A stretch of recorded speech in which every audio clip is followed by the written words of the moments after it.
So, Doctor Who Season 2, Series 15 just ended, and I mean, for being a bit honest, it's kind of shit, wasn't it, guys? If you guys follow this channel, you'll probably know that like the finale left me enraged. But of course, I'm gonna do a full breakdown of the season. And overall, if you ask me for my thoughts on this season, I'll probably tell you that it was actually quite consistent. In terms of consistency, it was better than the last season, season one, because it was more consistently good, I'd say. But when it's viewed as a whole, just like Series 14, I feel that it completely collapses under the slightest scrutiny. And once again, it's left me in such a weird place with this show where it's probably my favourite TV show on planet Earth, and it's meant the world to me, and I've been watching it since I was 6 years old. But now, for the first time in years, and I'm not exaggerating when I say this, I was genuinely apathetic going into this season. And I liked a great deal of season one, like regardless of the fact that I complained at great length about the finale. I liked a great deal of the characters, and I liked a great deal of the stories in there, but it doesn't change the fact that I had a lot of problems with that season, just like many people did. So going into this season, I mean, I was just expecting more of the same thing. Great in places, but overall very lacking, and I got exactly that, but even worse in some places, because in a lot of places it was horrible. As usual, I'm going to break it down episode by episode, analyse what I thought worked, what I thought didn't work, and overall, what makes this one of the worst Doctor Who seasons of all time.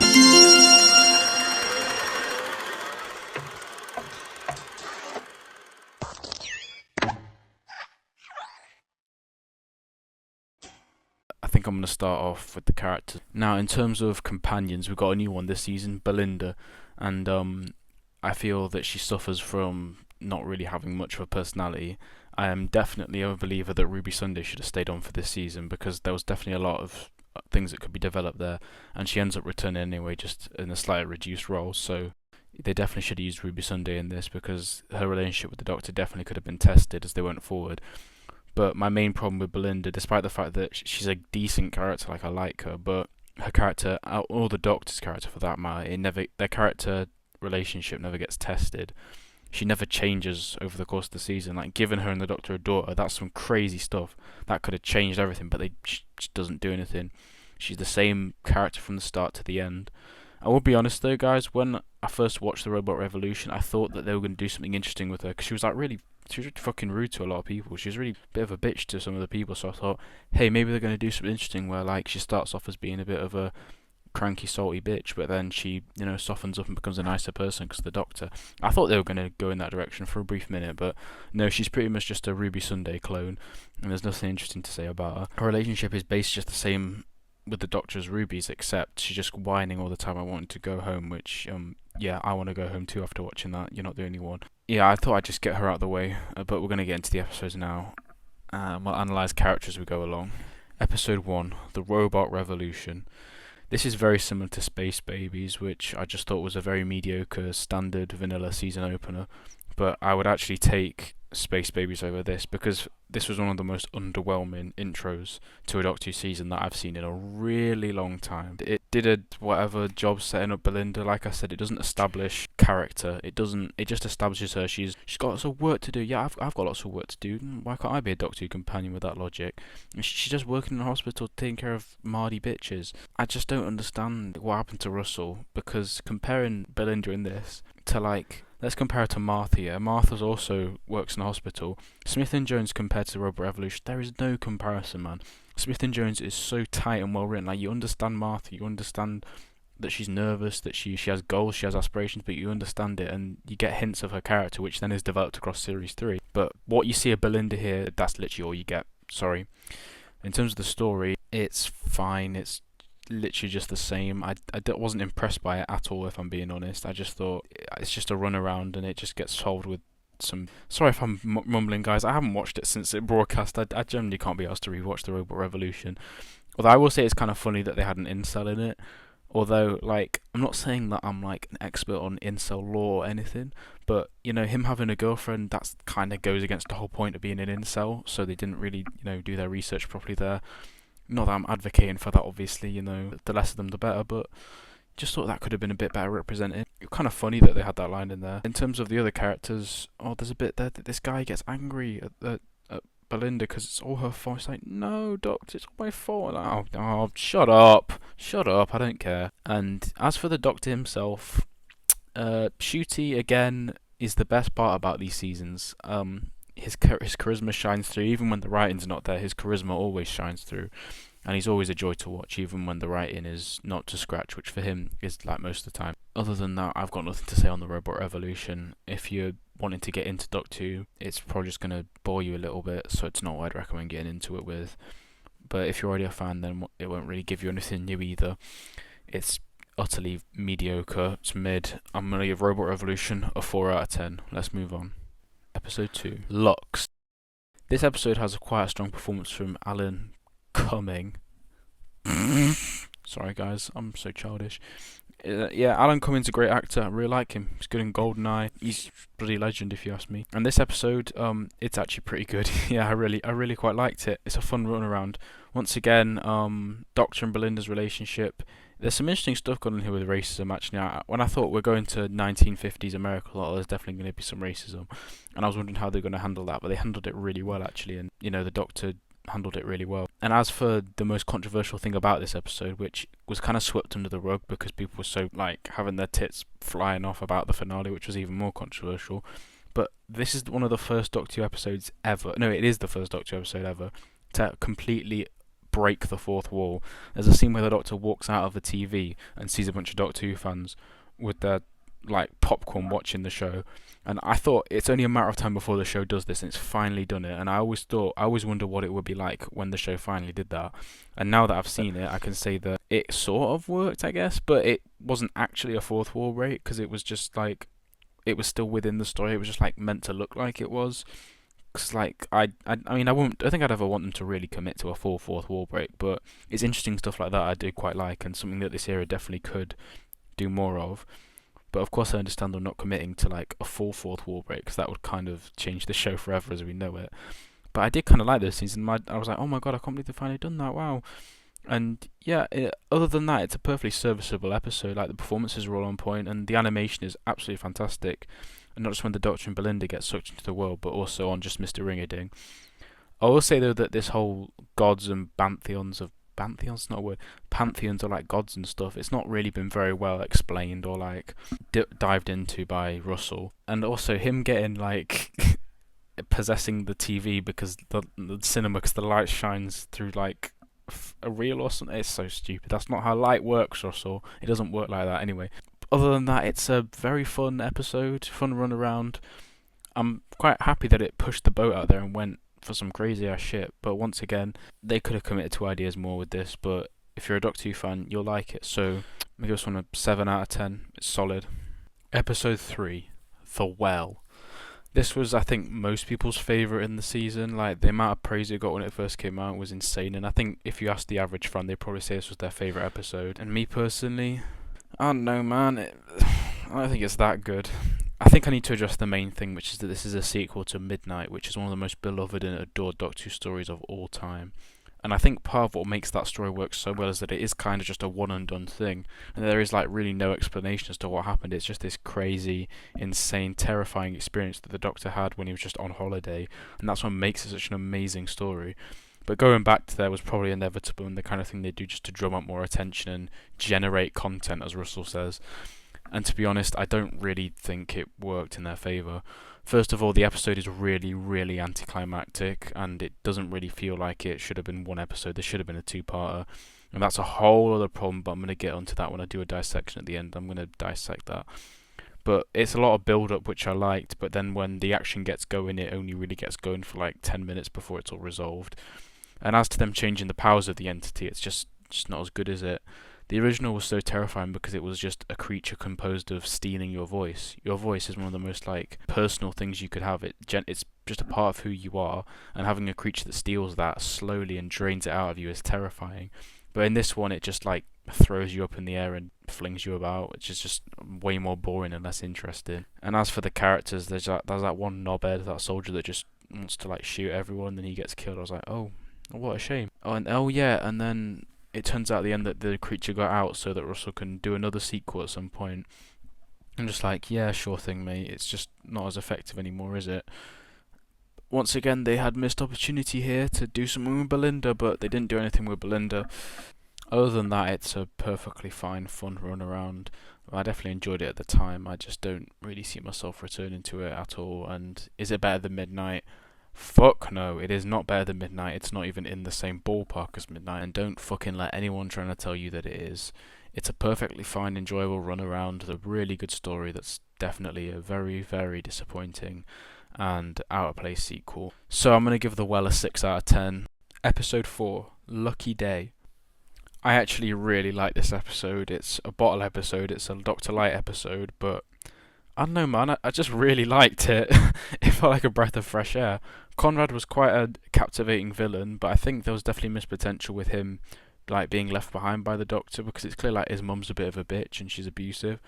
So something definitely could have been done with that. But I do quite like the idea of this companion that never was, a bit like Adam Mitchell from Series 1. Like he encounters the Doctor for a brief second, and that brief second ends up sparking this bitter tale of revenge in his life that turns him into this sad, angry man. And it's actually quite fascinating. And I do quite like what they were going for there. And as an episode, I just think it's really entertaining. However, some of the political subtext was a bit on the nose and definitely quite underdeveloped. Like, I think it's quite clear that he's meant to be a metaphor for like Reform UK and all that. I don't want to get political in here, but I'm not really a fan of that bullshit, and I think anyone who's got a brain that's bigger than a pea isn't a fan of that either. So I'm all for them making fun of that type of conspiracy theory, GB News bullshit. So, you know, big up Russell for that, but it could have been a bit less on the nose. Like all of the political subtext in his era, it's quite on the nose. But I just enjoyed the whole run around with him infiltrating UNIT, and I like this idea of the public disliking UNIT and going against them and doubting them, like, you know, in real life, how people doubt governments. And I think, once again, that's something that could definitely explored in The War Between the Land and the Sea, which is this new spin-off that they've got coming. So hopefully that gets explored at some point down the line. And it was great to see Ruby again. Like, once again, I really like the character of Ruby, and it just affirmed to me that she should have stayed. She should have been the companion in this season, because she can helm up basically a whole episode on her own, and I still find it engaging. So despite the fact it's quite flawed and definitely could have been better, I just really enjoy this episode. And since Shooty only had, what, like less than 20 episodes, I kind of wish that one of them wasn't a Dr. Light episode. But regardless of that, it's enjoyable and quite underrated actually. So I'm going to give this story like a 7.5 out of 10. Episode 5, The Story and the Engine. You guys know how I was like glazing the hell out of 73 Yards last year, and I've told you guys that my favourite stuff from this era has been the experimental weird stuff. Yep, this here is my shit. I loved this episode, and I honestly still do. On broadcast, I was like so over the moon with it, man. It's actually such a good episode. I think the whole idea about having this god that lies about being a god, and then it's revealed that he's actually like the storyteller of the gods, and it turns out he just wanted to be special. And I love how the whole story explores the idea of the gods, and once again it ties into this idea of like the cosmic side of the Doctor universe that this era has been going for ever since the Doctor drew that line of salt, which is kind of stupid, but whatever. It doesn't matter though, because we end up with stuff like this, and I absolutely love it. I will say it's quite messy, and I didn't like the whole he lies, but then oh, it turns out he's not lying. Oh, but he is lying. That was a bit peculiar to me, but I loved the animation side of it, and I loved the idea of folklore and the idea how it explores the power of stories. I love the exploration of the power of stories and how we can find our purpose through stories. It may have been a bit too like out there for its own good, and I don't think everything came together. Maybe a few too many cooks in the kitchen, but regardless, I love it when Doctor Who puts itself out there, and this is a great example of it. The characters, once again, the Doctor does get some development here in reference to the fact that he is the first Black Doctor, and he has faced racism, which we've seen before, obviously. But I like the idea of him having to like find a new community that he'll feel at home with, and embracing this part of himself. And it's great for Shigatwa too. So I absolutely love that it went for that. And other than that, I mean, I just found it really entertaining from start to finish. Like this shop with the secretly a spider robot crawling on the edge of stories, like a web of time or something like that. That's crazy. I love that stuff. Like I said, it could have been definitely been a bit better, like put together. But just for pure imagination, like this is up there, man. This is one of the best things to come out of this era for sure. It's up in my top 5 of RTD2 for sure. In terms of character development, my complaints still are the same as they were at the start, that the Doctor and Belinda aren't really tested. The Doctor is tested, however, I will say that the Doctor does get tested very well here, and this is probably why it's his best episode, because he has to face betrayal from a community that he found like supporting. And when he's feeling so lost at this time in his life, that community meant the world to him, and then for them to sell him out and try and just save themselves over him, it really stings, and we can feel the betrayal that he's going through there. So that is brilliant, and I really like that went for that. Belinda, she's serviceable. I don't want to feel like I'm hating on Belinda. I don't hate Belinda. I just feel she was an unnecessary addition, and I don't think she was redeveloped as well as she could have been, and there was a lot of missed potential with her. I like how no one dies in this one. I like how everyone gets set free at the end, and they learn their lesson.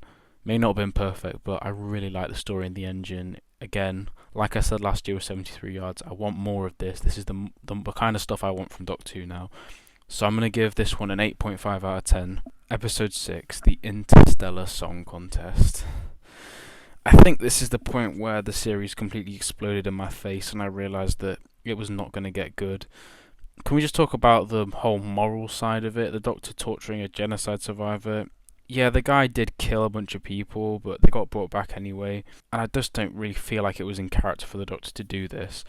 Like, if you wanted to go through something like this with him, I think it would have been really interesting. Like I said, I like the idea of having a darker Doctor and like pushing him to do darker things. And this story, like, it has him torture a genocide survivor, which is probably way too dark for Doctor Who. Although he did like murder people in the 80s, but we don't really talk about that.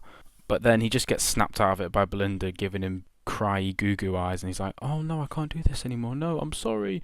But again, like, why was that included? It's just uncomfortable and it doesn't really develop him any further. It's just a shallow illusion of development and test for the character, but it's just nothing. In terms of the villains, they've just got horns. They're just people with horns. That they're not that interesting. Although the main bad guy looks like the guy from Stranger Things. The you know who I'm talking about.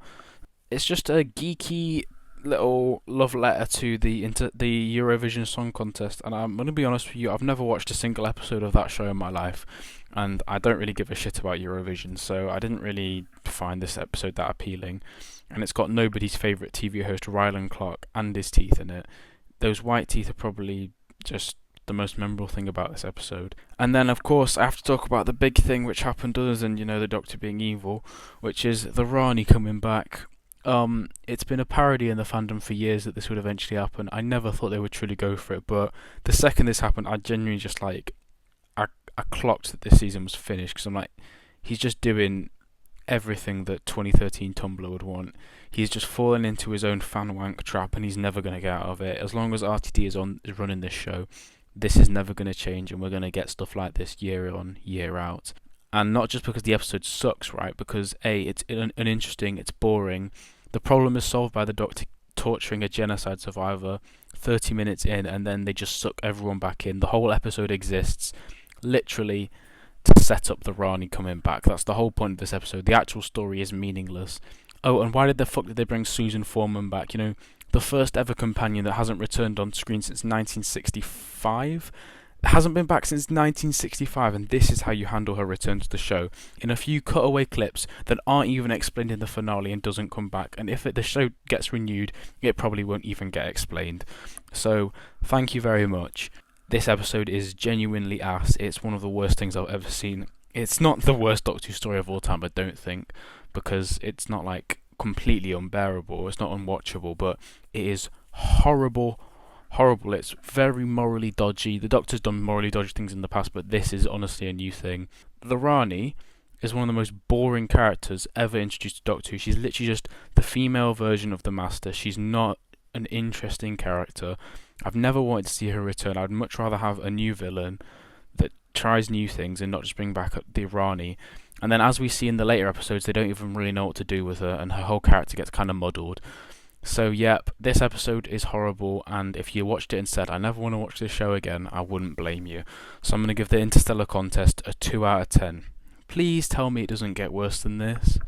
Episode 7, Wish World. This is very similar to The Legend of Ruby Sunday from Season 1 because it is purely set up. All of the first part of two-parters in this era have just been pure setup. It was the same with that, so I couldn't really judge it at the time, just like I couldn't with this one, because you have to see the second half to see how it comes together, right? And as set up, it's decent actually. It's still just set up, but, you know, once again, it all depends on the payoff, and guys, can you guess how good the payoff is? But the whole thing with the God of Wishes, again, it's really weird and out there, like this era has been trying, but I don't know if it all comes together, quite like the whole gods thing. I don't know why they keep pushing that, but it sometimes works, it sometimes doesn't, so that's interesting. Yep. So now Conrad from the episode that I liked, he's back. And he's basically just like reform UK government, and now you can't be gay or like be disabled in his new version of the UK. Which, yeah, that's pretty bad, isn't it? Other than that, it's pretty interesting. I like the whole doubt slipping, like cups falling through the table. That's gonna sound so confusing if you haven't watched the episode, but just hang with it. And yeah, the Doctor just not knowing who the fuck he is. Sure thing, mate. You do you.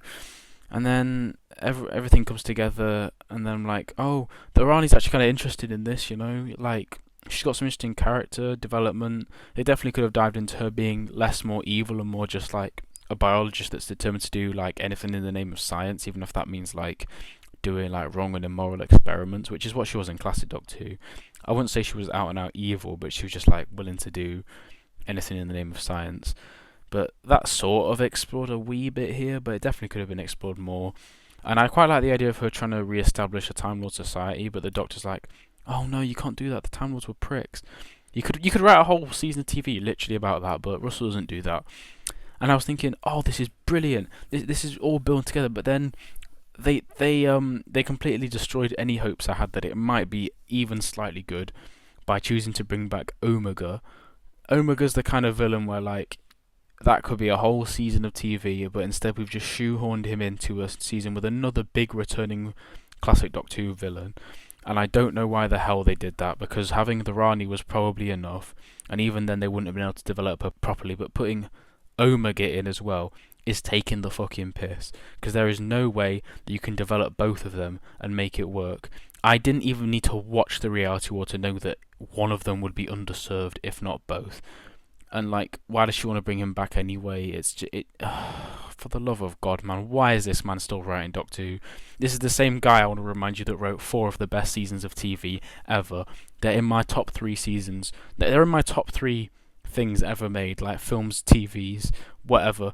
It's some of the best media ever created, and now he's writing this fan wank glorified 2013 Tumblr girl wank fest, and I can't stand it, and it needs to stop. I'm already getting angry about the ending. It's literally the same thing as last year. I'm gonna lose my shit when we get to episode 8.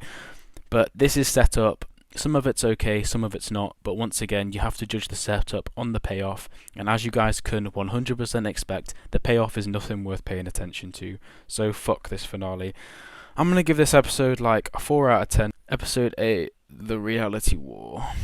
Okay, as a finale and not just as a regeneration, it is absolutely horrible. It is truly god awful, and I genuinely am gobsmacked that it's come to this. First of all, I just want to tackle all the moments of missed potential that this finale had. Making Poppy the daughter of Doctor and Belinda, that is genuinely such a good idea, and you could have a whole season of Doctor Who based around that. That would shake up the show in a really cool and interesting way, and you could really delve into some interesting character conflicts and character dynamics with that. But she just gets wiped from history, and there's no real explanation as to why she ever became their daughter in the first place. So thanks a lot, mate. And the Doctor just sort of dies for no reason. I think this is the worst regeneration in history. I think this is worse than Colin Baker's regeneration, because the day is saved, right? Everyone's fine, and then he just walks to the TARDIS, and then he's like, oh, I used to have a kid. Oh, I guess I'll just die now. I guess I'll just die now. It's like, what am I watching, man? He just dies for no reason. He doesn't even care. No one around him cares. He doesn't care. And then to top it all off, he says bye to the fat star woman from Joy to the World. No, like, I liked that episode just fine, but like, it just feels so shit, man. He was such a good Doctor, man. I genuinely believe with another writer, his personality coupled with good writing could have made him the best Doctor of all time. I think it's one of the biggest wastes of potential I've ever seen in a Doctor ever. The charisma was there, the potential for character development was there, but Russell just had no idea what the fuck to do with him for 2 whole seasons, and now I've ended up with one of the biggest squanders and bottles of a character ever. They truly bottled it beyond all imagination. Other than that, the finale is absolutely horrendous. I think it might genuinely be the worst finale in history, because it is resolved in 30 minutes. Let me just describe this to you, yeah? The Rani brings back Omega, yeah? Omega then eats the Rani, and then the Doctor gets a laser gun, which he just rips off the wall. He just finds a laser gun. He's like, oh, it's a laser gun. I've got a weapon right here. He just shoots Omega, and it takes a few seconds, and then he's dead. Omega eats the Rani, then the Doctor shoots him with a laser gun, and in 2 seconds he's dead. And then that's literally it. That is literally it. Empire of Death looks like a masterpiece compared to this. Genuinely. Empire of Death is a cinematic masterpiece when it's compared to the reality war. Absolutely horrendous. There's like a battle between these skeleton dinosaurs and then the unit tower. They shoot each other. I don't care. I just do not care because none of it has any emotional weight behind it. I don't care about any of these people. None of these people matter. Also, where did that little dumb kid on the Segway go from the old season, from last season? You know that little kid Morris, innit? I know I hated him, but like, where did Morris go? I don't know. Just wondering. And then, yep, he shoots Omega with a gun. And he's like, "Oh, I've got a daughter now. Let's go." And then the daughter disappears. And then I'm losing my mind just trying to make sense of how Russell T Davies wrote this, and then also wrote the first era of Doctor Who, the best era of Doctor Who. How did he write both of these things? I genuinely do not understand it. Someone please explain it to me. Help me. But then we get to the big thing that has made this newsworthy, generated content, you could say. Thanks a lot, Russell. And that's Billie Piper returning as the 16th Doctor, and I think this is the moment that Doctor Who has truly jumped the shark. This is the moment where I'm saying it is genuinely time to put this show on ice for a while, which, as a Doctor Who fan to say, is absolutely insane, because I think most fans are terrified of us having another case of the Wilderness Years, but at this point, I genuinely think it would be a good idea to cancel the show, at least for like 5 or 7, 8 years, and let someone from our generation come in and do something new with it. You know what made the first RTD era so great? Because they were all people who grew up with the show and had great, fantastic new ideas of how to modernise it and make it work. That's why it was so fresh and up to date and snappy, and it's one of the best things ever. I genuinely believe that if the show is put on ice, people that grew up with this version, that grew up with the original RTD version, they will then grow up. Like, I'm not saying I could do it, but I've got a ton of ideas. Like, hit me up, BBC. I'd be happy to do it. I'd probably do it for free, in fact. I love this show and I want this show to do well, but I can see that it's getting stale and they are clearly running out of ideas, and they've resorted to desperate shit like this. Bro, you're so washed. No offense, RTD. Like, I'm sure you're a great guy, but this is the most washed shit I've ever seen. Just fucking retire at this point, mate. You're a designated uncle now. Just retire, bro. No one's gonna hold it against you, and it's probably for the better. For the sake of this show that I've been in love with since I was 6 years old, and I think I speak for the majority of fans here, just pack it in, bro. Call it a day. Pack your bags and go home, alright? And it breaks my heart to say this, because if you told me in 2023 that I'd be thinking this, then I would have slapped you in the face, because I just did not think it was possible RTD could make bad Doctor Who. And yet here we are. So, all that being said, why is Billie Piper being cast such a terrible idea? It so clearly came out of nowhere. It would have been better if they just like cut to black or something, just left it ambiguous. Why is Billie Piper being brought back? I love Billie Piper. What the fuck are we doing, man? She's got no reason to be the Doctor. If the Doctor takes on an old face, it can be from an old Doctor, yeah? That makes sense. Why is it from an old companion?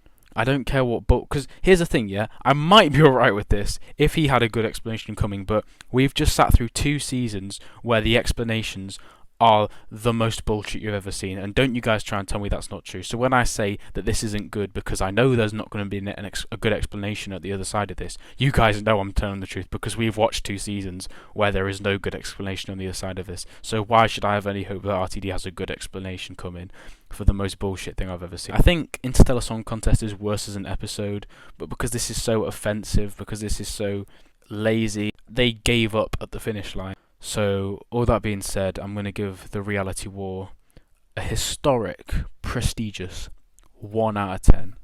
Let's wrap it up. So, in conclusion, what are my thoughts on Doctor Who Series 15, Season 2?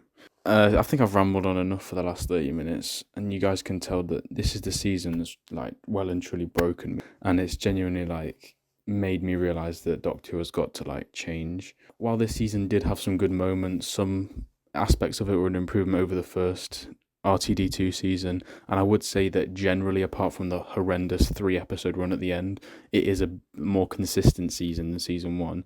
The highs of Season 1 were higher, this one was more consistent, and it did have some high points in there, such as Lux, storing the engine, Lucky Day. Those are probably my favourite episodes, but the rest of it was a complete and utter disaster because it genuinely had one of the most disastrous finales in the show's history. I think it might be a contender for the worst finale ever.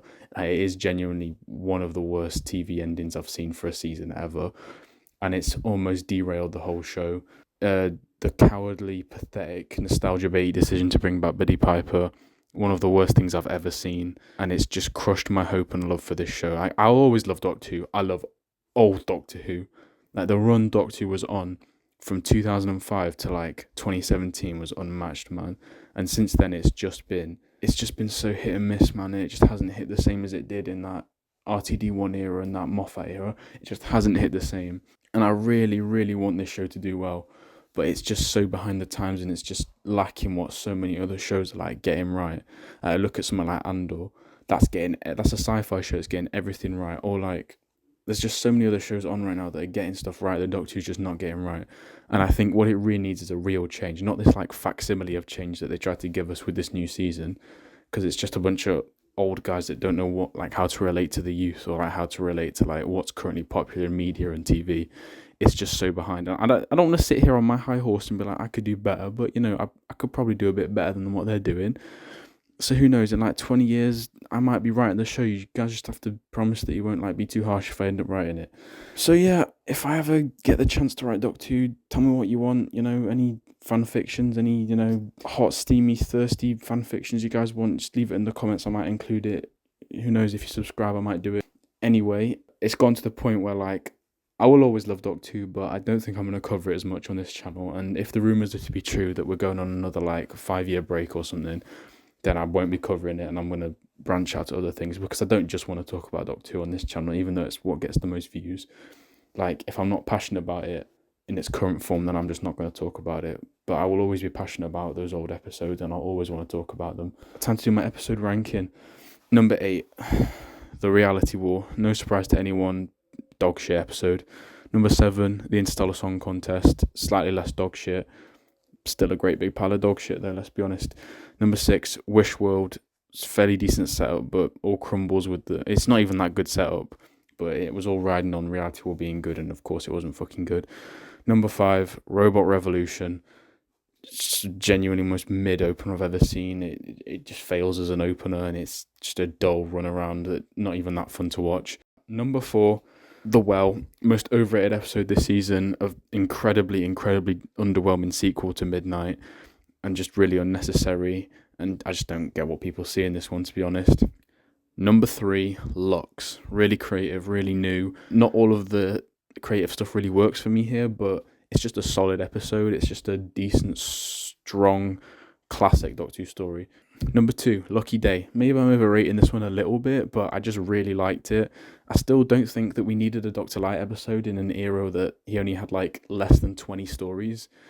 Having a whole story where he's barely in it probably wasn't a good idea, but I'm still glad that we got it because it was quite fun to watch. And you know, Ruby Sunday, had some great potential because she was able to carry this episode almost single-handedly. Even with Reform UK Dickhead in it, she was able to carry it really well. So, you know what, good stuff. And number 1, the story and the engine. Just like last year, the most experimental episode was my favourite because not everything worked here. I just want to make that clear. I still think this episode is very flawed. But when this episode hits, it hits so hard. And it genuinely gave me hope that this era could be something. Because when I finished the episode, I was like elated, man. I was like, shit, man, this is getting so good. And then, you know what happened next week? I watched the Interstellar Song Contest and I genuinely wanted to game in myself. It didn't get much better than this. But this was peak, alright? Now for rating.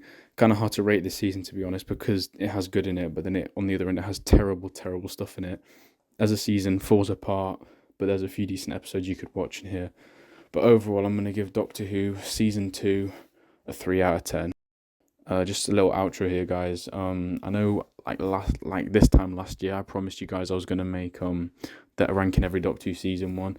That is still coming, but it just got delayed, and I'm terribly sorry this video got really delayed. And you know, I'm going to try and make more videos of other topics away from Doctor Who. I'm not going to promise anything yet because, you know, I'm not very good at keeping the promises that I try and make. But I will say that there is more content coming. And, you know, channel's in a bit of a weird place, you know, finished an Oscars, you know, school's finished, bit of a weird point, not sure what to do. But, you know, more content coming. The Doctor Who season ranking is coming. Sorry for like the year delay on it, but it is coming. Thanks for watching, guys. Stay cool.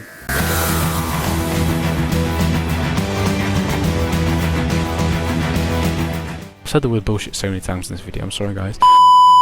Cut out that please. Don't know why. Don't know why I did that. Sack Russell T Davies. Sack Jane Tranter. Sack Phil Collinson. Sack Julie Gardner, and I'll come back.